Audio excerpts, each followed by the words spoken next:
I have a motorcycle and I think it looks quite good. Unfortunately, the key doesn't, and that's pretty typical for motorcycles, especially older ones. If you Google motorcycle key, you can see that even the newer ones look pretty bad. I mean, look at this. You pay several thousand euros for a motorcycle and the key looks like it came from a bicycle log. So I wanted to design a better looking key. And since I have a 3D printer, I thought, well, I can just print my own. And at first I wanted to make it similar to one of these car folding keys. But then I thought, if I already make a custom key, I can also make it unique as well. The next idea I had was to make the key come out of the front, similar to a switchblade. And I think the idea was good, so I googled it and I couldn't find anything like that already. Oh my god, bro. Oh, hell no, man. What the fuck? This is Editing GobbleMaster from the future speaking. When I started this project, I googled it and I couldn't find anyone who already made a switchblade key. But when I googled it now again to get footage for the video, I actually found a guy who already made one. Do you by any chance feel stupid? This guy's YouTube channel is Tien DIY. I just had to put it out there, so I can't claim anymore that I invented it, but you know, sucks to find it out now, but in the end it doesn't matter. I would have built it anyway probably. So I made my first design. And that's it. It looks pretty bad and it doesn't work. Theoretically it should work very similar to a switchblade. Here you can see an animation. It's pretty easy to understand how it works. Just go to the YouTube channel I stole this animation from and look at it a few more times if you really want to understand it. It's not that difficult of a concept. But since I had to push out a key instead of a blade, it's a bit more difficult because the key has these ridges on the side, which makes it impossible to use the normal mechanism, so I had to redesign it a bit. The assembly is pretty simple. You just take the housing and put the switch in. Then you add the key. It's not a real key, it's just a 3D printed placeholder since I haven't made the key yet. Then you add this weird T-shaped placeholder on top. And these two parts attach to the spring and make the key actually shoot out. Then you superglue this ledge to the lid of the key.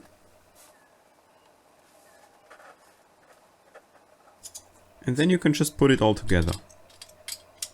Now you just have to add the spring and it's done. And you might ask yourself, why do I explain the assembly of a part when I clearly said that it doesn't work? And that's because all the single parts themselves worked fine, it's just that the tolerances were bad, so it didn't work as a system. The next versions will also get much more compact, so it's easier to show how it works now. Speaking of next versions, here's the second one I made. I basically made the previous version a bit smaller and adjusted the tolerances, and it worked. Not for a long time and it doesn't anymore, but for a few tries it worked. Since I had a working prototype now, it was time to think about how the final version should look like. And I really had no idea. For the next version I made the key a lot smaller and also gave it some rounded edges. I also made the switch a bit bigger so it would be easier to grab with your thumb. But to be honest, I really hate the design. It looks like a brick, it is 3D printed so it only has one color, the key doesn't come out in the center and it's just overall boring. So to get an idea how to make a better design, I looked at car keys. And car keys are generally pretty well designed. I mean, look at this one for example. On the left side there is the key, which flips out to the top.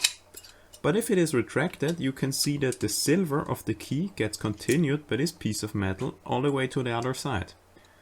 Also the buttons on the top get bigger if they get nearer to the top because the key itself is getting wider to the top. So the lines which get continued here are parallel to the outsides of the key. The key is also not very thick, but it is very wide and it just looks good. So I took some of these features and integrated them into my next design, which brings me to my fourth and final one. As you can see, it is a lot wider but also thinner than before. You can also see that there are two brass plates, one on top and one on the bottom of the key, and I think this shiny metal instantly makes it look a lot better. The key also comes out of the middle now. Next, I 3D printed the parts, removed the support and had to do a lot of post-processing. And that's because my 3D printer is pretty big, which is nice because I can print basically anything, but that also makes it very inaccurate, and with this project I reached its limits. Now it's time for the most important part of the key, and that's the key itself. I have never made a key by myself, but I thought, well, a key is basically just a piece of metal with some ridges on it, so it couldn't be that difficult. I found a piece of stainless steel which was exactly the right thickness in my workshop. Then I used a saw to cut out the shape of the key, and then I used a Dremel tool to grind in the long grooves.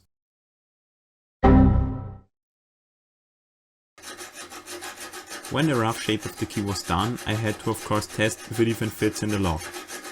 So I went to my motorcycle and tested it on all of the different locks, and as you can see it went in perfectly. Please excuse the wobbly camera, I had to film all of this while standing on one leg since I broke my knee. But now it was time for the really difficult part, which is making the key actually work. And to do that I just clamped in my homemade key bar with the actual key in the vise, took a small file and copied all of the grooves. I had to be very careful, since if I cut too deep then my actual key would get damaged and wouldn't work anymore.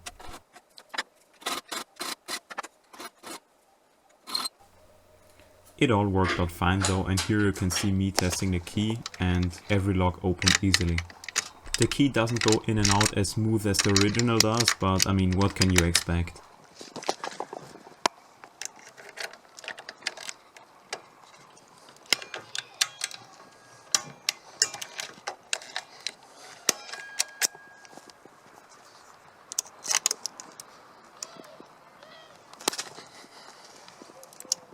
After that I welded a small piece of metal onto the side of the key and cut in a groove, so it would be like my placeholder key I 3D printed earlier. Next I made the metal cover plate, and I will keep this short because it's boring as fuck, they're just covers, they don't do anything. Initially I wanted to make them out of brass, but since, you know, broken knee and I can't go to the store, so I had to use what I had at home, and that was a sheet of aluminum. So I cleaned it, cut the right parts out of it, bent the edges in my vise, and then filed them to the right shape and size. Then I drilled the holes for the screws. And since the key has two sides, I made two of them. Since I made the metal plates out of aluminum, I reprinted all of the plastic pieces in black PLA, so there would be a better contrast, because white aluminum on white plastic just looks bad. Now I had all of the parts, so I just had to assemble it. So like in the beginning, I added the switch to the housing, put the key in, added the placeholder, and put in the spring thingies. Then I had to super glue the plastic latch to the lid of the key. And to make that easier, I made a hole into the lid where you can put in the latch. When that dried, you can put the lid onto the housing, and that was a bit difficult because the lid doesn't close all the way, so you have to pull the spring apart a bit and then it snaps into place and you can close the housing. Now the mechanism is technically done, but it can still fall apart because there's nothing that keeps the two halves together, so the metal plates do actually serve a purpose. To attach them, I bought some special screws from Amazon, and I mean, look at this, they're just ridiculously small. I had to whip out my special macro lens just to be able to film them. They range from M1 to M1.7, and the smallest you can get in stores is like M3, so it's really small. I used the biggest one since all the other ones just seem to be a bit too flimsy. And to be honest, I really like the look of the black screws in the white aluminum.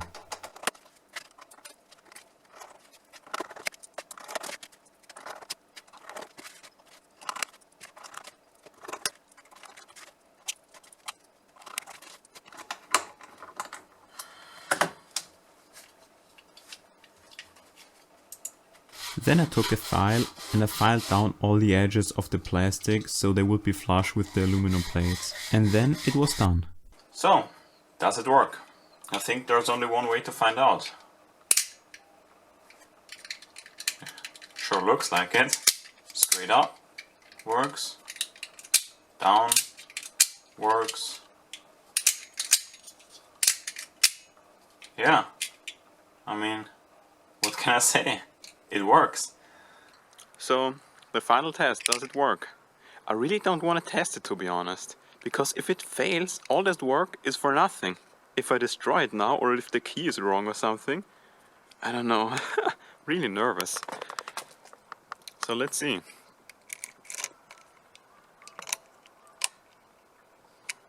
Perfect.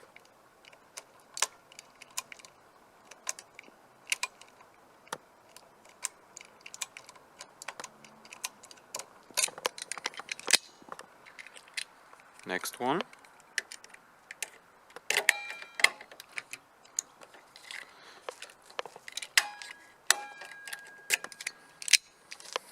And the last one. Perfect. I mean, what can I say? I mean, it's perfect. Like, it doesn't go as easily in as the original key does, you know? But, I mean, you know, I'm not a CNC machine. So now that I know the locks work, it's time for the last test, the ultimate test. If it starts up and I can drive.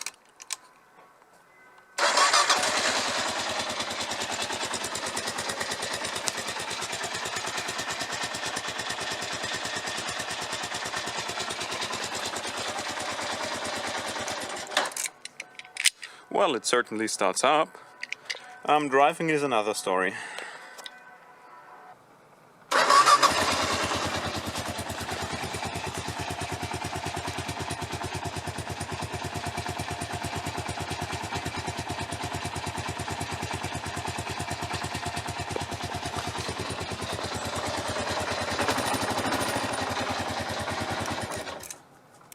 So, what could still be improved on this? There are a few things that could be improved, but only very little things that I could improve. First of all, of course, the key could be machined, it would be a little bit better, it would look cleaner. But to be honest, I don't have a CNC machine and I don't intend on buying one soon, so this is things like I can't really improve that on my own. Another thing is, if you push down on that button a lot, if you really press it in, it doesn't really want to open because the whole mechanism gets compressed, and since it's only very thin plastic, some of those parts are only half a millimeter or maybe a millimeter thin. You can't make them out of plastic and strong enough to resist, you know, a thumb, which is like, you know. Another thing that I could improve is I would like to change those plates with brass plates. I think it would just look a bit better.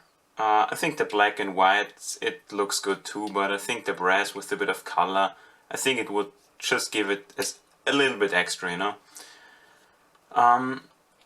You know, the biggest change that I would like to do is make the mechanism and maybe the black part out of metal, because it just would be a lot heavier. And if you really want to, you could break it. I mean, you can do that with everything in life, but I would like it to be more stable if I could, but you know, I don't have a CNC machine, I don't have a special 3D printer which can print like reinforced materials, so I don't really have a way to make it stronger, and I think this mechanism is like the best that I could realistically do on my own without spending serious money. So I'm pretty happy with it. I mean, it's very reliable, it works perfectly fine. So the real question is, do you use headphones? Because if you do, I'm sorry.